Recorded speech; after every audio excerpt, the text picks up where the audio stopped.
আমি তারানাথ। এই কয়েক বছরে অনেক গুরুর সান্নিধ্য লাভ করেছি,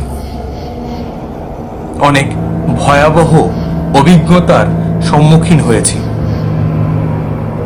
কত কত অপশক্তি, এমনকি দৈব শক্তিরও পরিচয় পেয়েছি। কিন্তু এ যেন এক গোলক ধাঁধায় এসে পড়েছি আমি। না পারছি ধ্যান যোগে মধুসুন্দরী দেবীর সান্নিধ্য লাভ করতে, আর না পারছি এই রহস্যের কিনারা করতে। সবটাই যেন এক আশ্চর্য বিষণ্ণতার অন্ধকারে ঢাকা।